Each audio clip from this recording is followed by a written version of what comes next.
দেখুন বন্ধুরা কতটা সফট হয়েছে আর দেখতেও সুন্দর, খেতেও দারুণ লাগে। নমস্কার বন্ধুরা, আজ আমি পাকা আম দিয়ে কেকের রেসিপি দেখাবো। বাড়িতেই বানিয়ে দেখতে পারেন। বানানো একেবারেই সহজ আর খেতেও ভীষণ ভালো হয়। আপনারাও নরম তুলতুলে স্পঞ্জি কেক বাড়িতেই বানিয়ে নিতে পারবেন। তো চলুন বন্ধুরা শুরু করি। তো দেখুন, প্রথমেই এখানে আমি একটি মিক্সির জার নিয়ে নিয়েছি আর এখানে আমি দুটো হিমসাগর আম স্লাইস করে কেটে রেখেছি। তো ওই আম দুটো আমি মিক্সি করে নেব।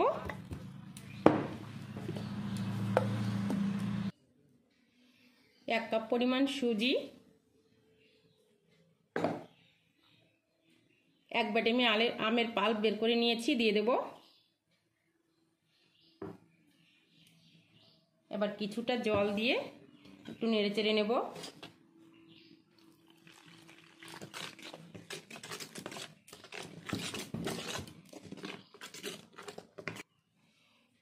এক কাপ পরিমাণ ময়দা, ছোট এক বাটি চিনি, বড় চামচের 4 চামচ সাদা তেল,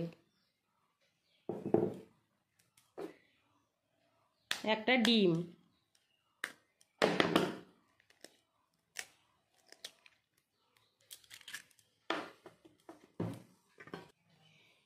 বেকিং পাউডার হাফ চামচ, বেকিং সোডা হাফ চামচেরও কম। তো সব কিছু উপকরণ দিয়ে আমি এখন ভালো করে ফেটিয়ে নেব।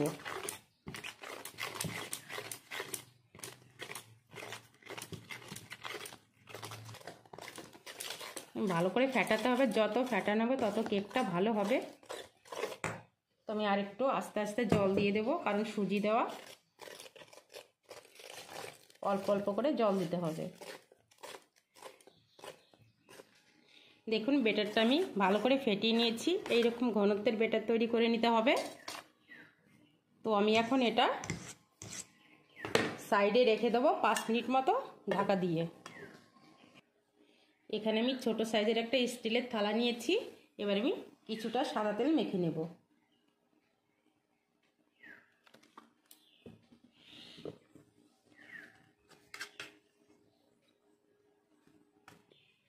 আর এখানে একটা কাগজ আমি সাইজ করে কেটে রেখেছি, এটা দিয়ে দেব। উপর দিয়ে আরেকটু তেল মেখে নেব।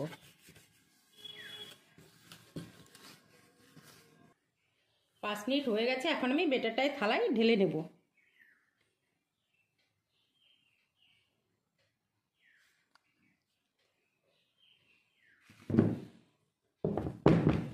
এরকম করে সুন্দর করে ট্যাপ করে নিতে হবে, ভিতরে কোনো যাতে হাওয়া না থাকে। তো দেখুন, এদিকে আমি একটি কড়াই বসিয়ে দিয়েছি গ্যাসে। 5 মিনিট আগে কড়াইটা গরম হয়ে গেছে। এখন আমি ভিতরে একটা স্ট্যান্ড বসিয়ে দেব।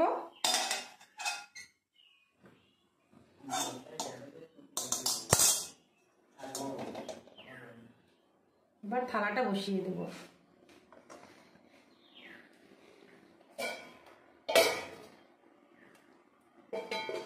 এবার সুন্দর করে ঢেকে আমি 40 মিনিট মতো রান্না করে নেব।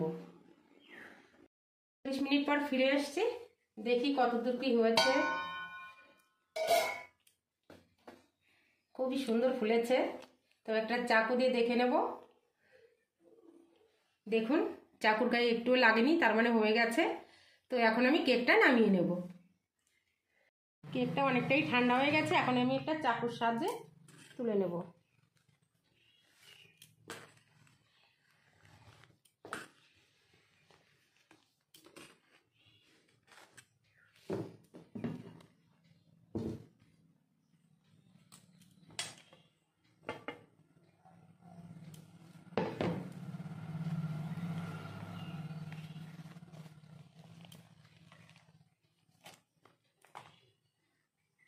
দেখুন বন্ধুরা কতটা সফট হয়েছে আর দেখতেও সুন্দর, খেতেও দারুণ লাগে।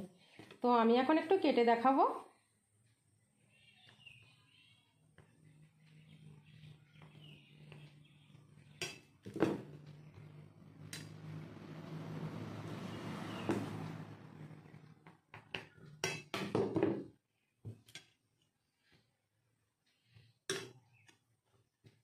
দেখুন কতটা সুন্দর হয়েছে।